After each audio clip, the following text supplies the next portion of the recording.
Hey,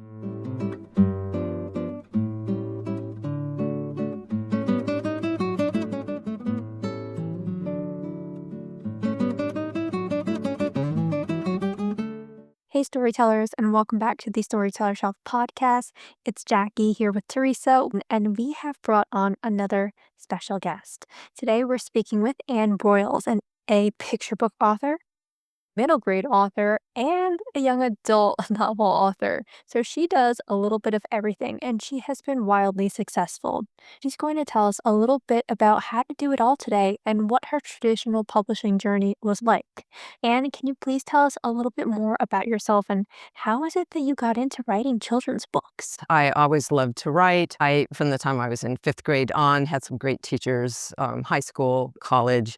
After I went to seminary to become a United Methodist minister, I thought I wanted to write books and produce films for the United Methodist Church. After I became a local church pastor, I wrote curriculum books. My first book came out in 1988. And did a lot of writing. And then when I had kids, I think this happens so often, I started reading more children's literature and realized how many ideas that just kept coming to me. So I started writing children's books specifically when my first child was maybe 2 or 3 and I was no longer quite so exhausted of working full-time and being a full-time mother that I could take a breath and write. That is so relatable when you said the ideas just keep coming to you. Don't you feel like sometimes they just keep coming and it's hard to get them to stop enough that you can write them down? Yes, and I'm always surprised at the people that say, "Where do you get your ideas? I don't even know where to start." And then I think, well, maybe you're not meant to be a writer.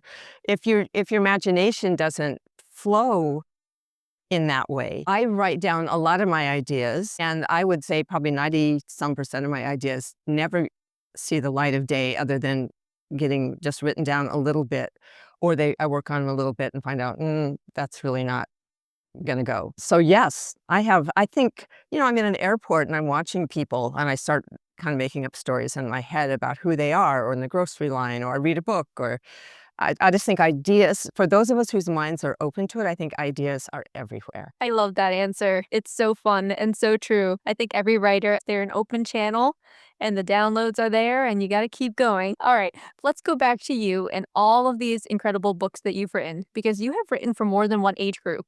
You've done picture books, you've done middle grade books, you've done YA. How is it that you make sure that you're tailoring your writing process to suit all of these different audiences? Do you keep anything in particular in mind when you're writing? Probably most important is to keep in mind who's going to be reading the books, and not just with picture books that, yes, an adult is probably going to read it, so it can have bigger words, but the content, the emotional level, what would interest a child or young person of a particular age.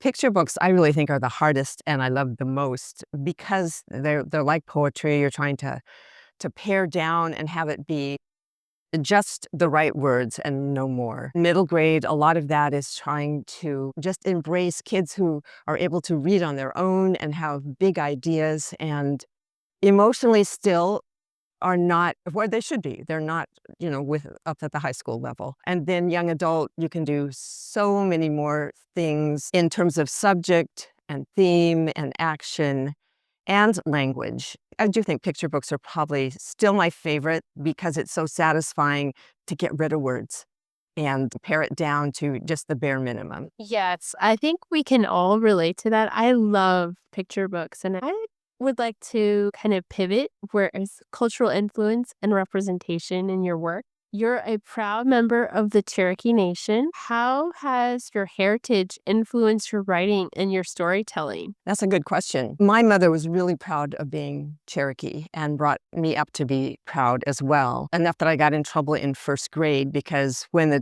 teacher was doing something about the Pilgrims, and I raised my hand and said, my relatives were here to meet them, which was like a Will Rogers, who was a Cherokee author and other things. It was a quote that I'd heard that he had said. And the teacher came over and said, "That is nothing to be proud of. Don't ever mention it again." So I went home and told my mom, and I wish as an adult I had thought to ask her what the conversation was like when she went down to the school to talk that through, because I It never occurred to me. My mom was going to go talk to them, fine. But that was one of the first times, I think, that I realized that whole histories happened that people didn't pay attention to, and that some people's histories and experiences were considered more important than other people's. And then as I got older, the whole thing about history is written by the victors, and knowing that there weren't books, especially for my age, how old I am, there were not books that showed much anybody that wasn't kind of white, middle class, average, parents, 2 kids, whatever. There wasn't a lot of variety. And so I think that my experience as a citizen of the Cherokee Nation, and knowing that I'd say the vast majority of Americans had no clue what happened to our tribe or any other tribes, and that they considered that was like a past chapter, and already the Native peoples had been obliterated. So there were no Native peoples. Well, I grew up in Tucson, which is a very multicultural city, and there were all kinds of tribal peoples in the area. So I knew that there were the Tohono O'odham, and there were like Apache, and all of these other, and in our tribe, in our state, we had Navajo and Hopi and Yaqui, and I knew that people's stories weren't being told. And so that was important to me to tell those stories. And I think that's what made me so interested in history and in writing untold stories. We need that representation, that diversity. It's so crucial. And I really appreciate that you mentioned your mom. Moms are awesome when they go in there and they tell it like it is and say, no, we're not going to do that. So I appreciate that. What do you think we need more of when it comes to representation in children's literature, especially in terms of Indigenous and historically marginalized voices? Well, I think we're getting more and more history, which is good. So I'm happy about that. But even so, I would say the average American kid doesn't know a lot of what has gone on in terms of American history. And obviously that's very disputed right now. I think it's important. There's a Native t-shirt that says, like, we're still here, basically. And I think I love starting to see more and more books, especially say from Heart Drum is one of a fairly new imprint that's doing a great job with this. Having stories about kids, whether they're Native Indigenous or they're Filipino or they're St. Louis Black or whatever, that we see kids in their normal situations, having normal kid things happen, the same kind of struggles that any other kid would have. They just happen to be Lakota, or they just happen to have parents who came from Korea or whatever. So that we see, that whole windows and mirrors thing, and that we want kids to be able to see themselves in the mirror of a book, and they want to look through the window of a book to see other kids' experiences. I'm really excited that we're getting more and more books. I'm excited that we're getting more books that help all kids see themselves and see other kids' experiences. We want to talk a little bit more about nonfiction. You are one of our first authors to come on and really dive into this, so we're excited to have you speak from your perspective. But let's think a little bit on your upcoming book, which is Eating to Save the Planet.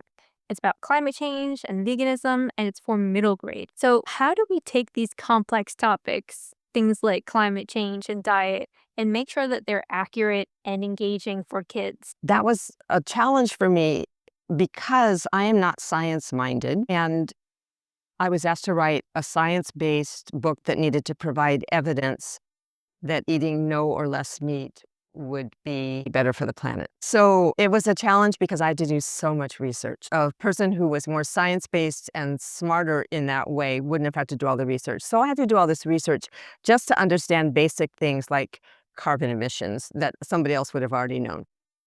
And then I had to translate it for kids, not because they weren't probably smarter than me in that way, but as a way of me being sure that I understood what was happening as well. So once I had all that information, and sometimes I would do 20 minutes of research and get one line out of it, or an hour worth of research and get a paragraph. For those first, it was important to me that the kids would want to read it. And so I tried to make it conversational and relatable. Like there's a lot in the beginning about why do we eat what we eat? Well, It may depend on our religion or our culture or where we live and what is grown and available. What did our parents and grandparents eat? There's a lot of, so I try to get kids to look at what they eat in a non-judgmental way. And I've tried to be non-judgmental through the entire book. I want kids to be inspired, not guilted about this. And I also tried to make some things funny. That's part of the reality of the science, but I tried to make it something they would think was fun to read. Humor is pretty underrated, even in use for nonfiction writing. It can really build that connection between you and the reader. So I love hearing that you included just a few bit of laughs in there. I think they're going to appreciate it, to say the least. But will you tell me a little bit more about your writing process beyond research? How is it that you laid this book out in a way that you knew would make sense for this audience? Well, first of all, this book wasn't my idea. It was the editor of my book, Ralph Fasanella, Artist of the People. She said, let's have a brainstorming meeting. And we did. And we talked about a lot of different things. And during that, I mentioned Albert Schweitzer, who had been one of my heroes after I did a third grade book report on him. And part of me being vegan and things was part of his reverence for life. And then she said, would you like to write a book about climate change? And I said, no, I'm not the right one. Ask somebody who really knows more about that. But she also knew that I was vegan. So she said, what about a book on how veganism relates to climate change? So I thought I could do that. And I tried then I had to do some kind of an outline before they would accept that. And then we worked on the outline, and I just tried to think, what were the logical steps of what did you need to know about what's happening with climate change, what's happening with factory farming and how that affects climate change, before I could go into anything about what does it mean to eat a vegan diet, what's a vegan philosophy, how do you eat a vegan diet, the how-tos. So I think I just sort of outlined all of that. I wrote a book that I thought she had said it needs to be at least 125 pages.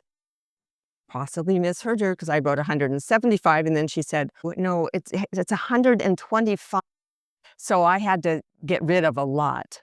And that was, that honed the book down more than I had intended. But it helped me to really bring things together and make things shorter and clearer, I think. Do you have a favorite part of the book that you want to share? I'm just going to read part of the introduction. When you walk down the aisles of a grocery store, do you think about all the steps it took for each item to get on the shelf, or how those different stages might impact the environment and your individual health? What about all the workers around the globe who help get that food to your store, or how a recent drought or hurricane might affect what is available? Our health and the health of our planet are intertwined. What we eat is an important part of that connection. And then it skips down, but some of my favorite words from this book are, how do you change the world for the better? You start small. You start with your own plate. You save the planet one meal at a time. I struggled to write this book. It was the hardest thing I've ever written. But I'm glad I was the one that ended up writing it. If the three of us were each given the exact same, very crisp assignment to write something, we would write three totally different things because we're three different people with different experiences. So I think I was able to do more of those kinds of things than maybe other writers would have done. And I'll talk about my first published children's book because that's a different story and that's what this is about. But my first published children's book was Shy Mama's Halloween. And it set me up for totally unrealistic expectations for the rest of my career. I read an SCBWI newsletter. I had written this book, and it said somebody named Tilbury House in Maine was looking for, I don't remember what it said, but like diverse books, holiday books, something. I mailed it in, and within a week or two, I think I mailed it on Thursday, and maybe on a Monday or Tuesday, I heard from the editor saying, we would like to buy this book. Wow, okay. And I signed a contract. It'd come out in a year and a half. And then, which is fast. A year and a half is really fast given someone had to illustrate this book. But then, for some reason, they made a change and they moved my book up. And there was someone named Leanne Morin, I think she worked in their business office, who also was an artist and really loved the book and wanted a chance to illustrate it. So they gave her one day off a week, and she worked to just paint, and then she did a lot of extra painting. So the book came out I think about a year after I've submitted it. So totally unrealistic because that's never happened before. But I didn't have an agent. I just looked in the SCBWI newsletter, and it was the right book at the right time for that publisher, apparently. So sorry, that's not helpful to anyone who's trying to start out now because it probably won't happen. You don't have to apologize. We love out-of-the-box stories. I mean, we know the formula, and you're right. It's really, really hard today to get published without an agent. But we like hearing the stories where you didn't need one, that it just happened. It does still happen once in a while. So please be on alert for opportunities like this. We're talking to listeners right now. So storytellers, remember, there's always more than one path to get somewhere. And as long as you're vigilant and you're knowledgeable, you might find those small opportunities. So you could be like Anne. Although 1 year, that's incredibly fast. It's like lightning. Are you an author, illustrator, or educator looking to better understand the world of children's publishing? Join us, the Storyteller Summit, a week-long masterclass happening January the 12th through the 17th. Each day offers focused sessions on kidlit storytelling, craft, and the business side of publishing, created to support you wherever you are in your journey. The summit concludes with a literary pitch event featuring Saron Harvey of the Bellcaster Literary Agency. Learn more and reserve your spot at thestorytellershelfpodcast.com. Let's talk about the editing process and what that's like in your traditional publishing environment. Can you tell us more about what maybe surprised you the first time you went through that editing process, and how did it help you learn how to write? Well, some of my editors have barely edited at all, and that's almost been disappointing. And others, because I feel like you can learn a lot, and I do believe any book can be better with a good editor. My second book, Priscilla and the Hollyhocks, which is probably the favorite thing that I've written so far. It was interesting because at that point I had an agent. She sent it to Yolanda Leroy Scott at Charlesbridge, who said, I like a lot of things about this, but I'm just not quite convinced. So she passed. And my agent said, do you want to try to revise it for this editor, or should we send it elsewhere? And I thought, well, since you like some things, let me try. And that was October. And it wasn't until March that I could figure out what to do. And then I made some changes. Yo accepted the book. And then in editing, I liked that she sent a one-page, single space with lots of really interesting comments and things for me to think about. And I like that my best editors don't say, you need to do this. They say, have you thought of doing that?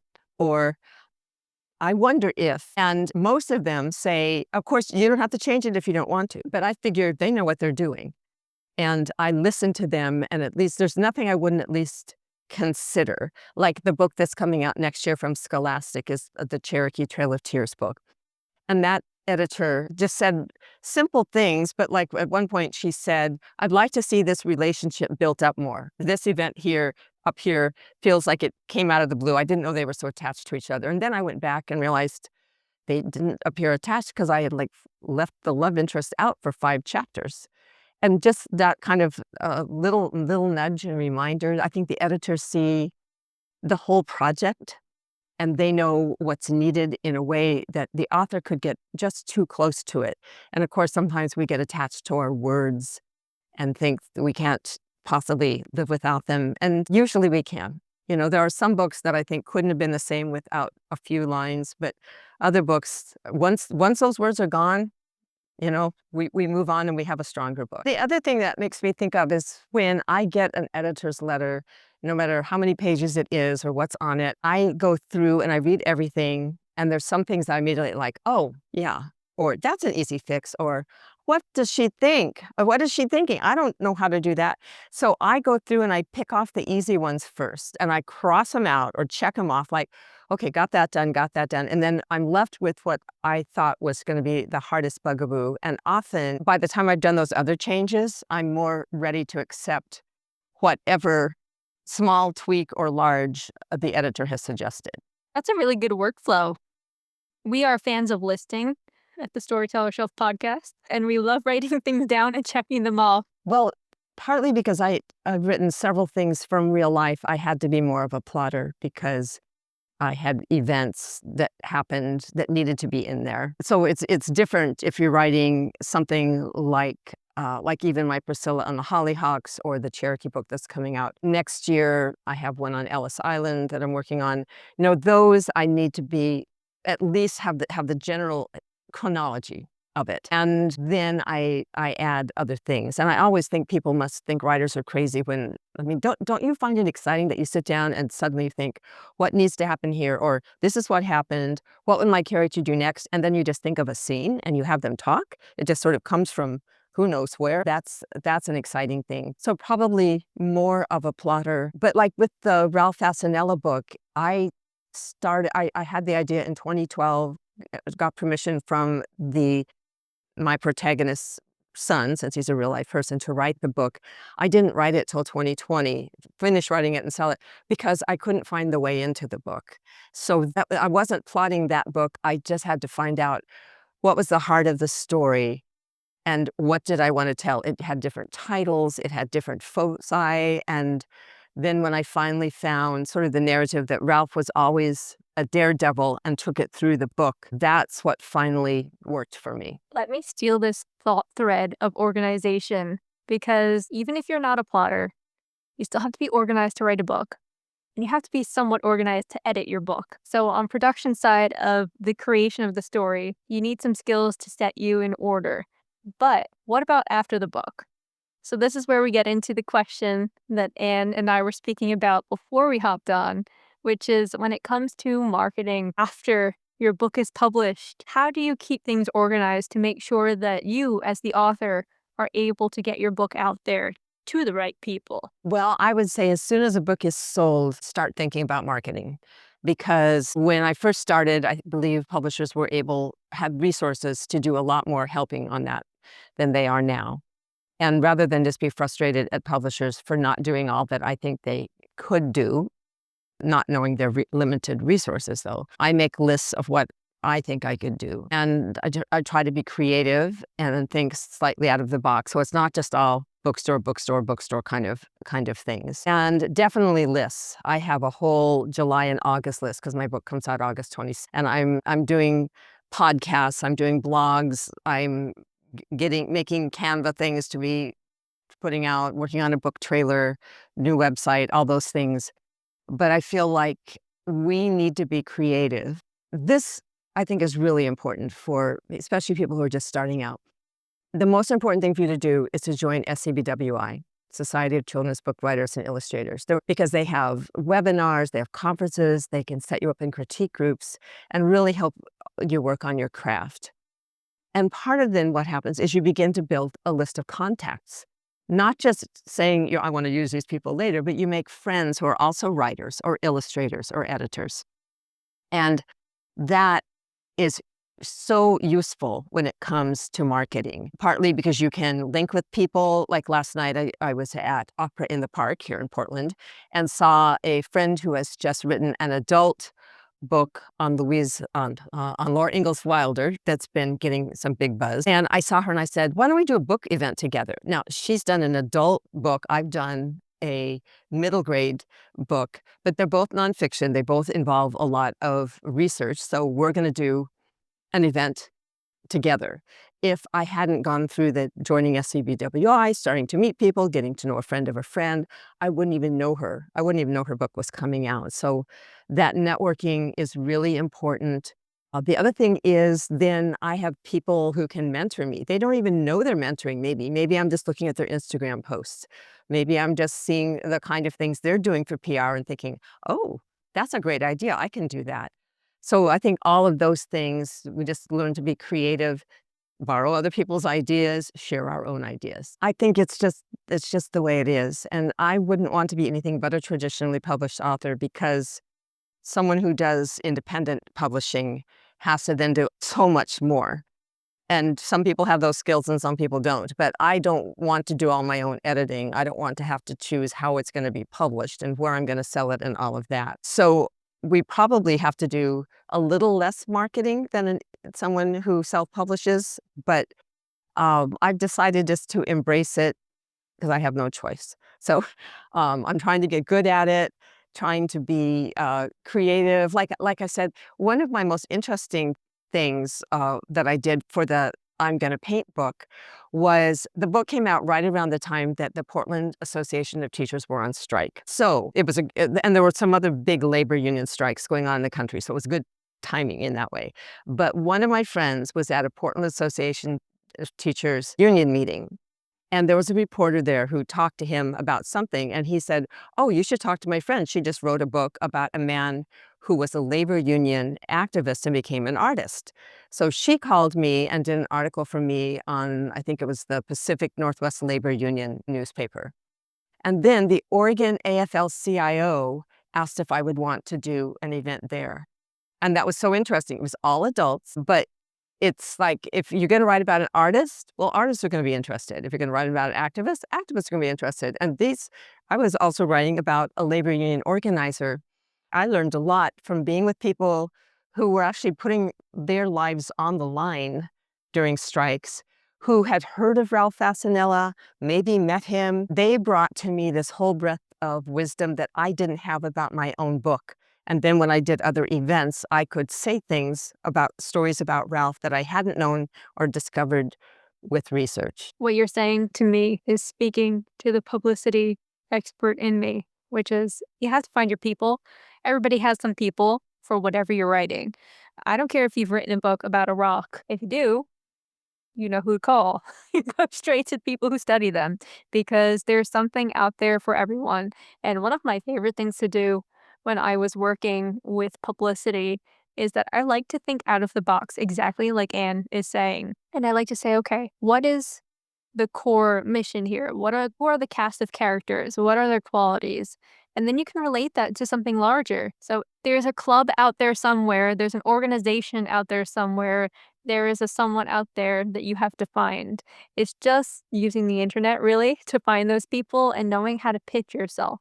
That's really important because I know, and before you said something that really hit me, which is we're making friends. And networking, like we say, is exactly like cash. It's exactly like sales and income, not a dirty word. Networking is a good word.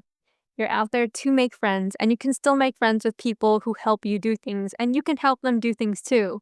So you're out there seeking for these publicity opportunities in which it's mutually successful. And I'm saying that and I'm emphasizing it because I know there are people who used to be like old Jackie, where you get afraid to reach out to people because you don't want to seem slimy. And then it makes you feel bad and you feel a little guilty. But don't be that way. Take a deep breath and keep going because people are usually very happy to help and they end up loving helping you. And then you help them right back. So it is reciprocal. Hey, storytellers! If you're still juggling Word docs, sticky notes, and 47 browser tabs to keep your story straight, it's time to simplify your writing life. Meet Scrivener, the writing software built by writers for writers. Whether you're drafting a novel, a picture book, or even a dissertation, Scrivener helps you organize your scenes, research, and revisions all in one beautifully structured workspace. Many of our guests on the Storyteller Shelf podcast have raved about Scrivener and how it completely changed their writing flow. You can move chapters around with a click, store your notes right next to your draft, and even set word count goals that actually keep you motivated. Curious? Check out our affiliate link. It helps support the show at no extra cost to you. And let us know if you give it a try. We'd love to hear how it helps your writing process.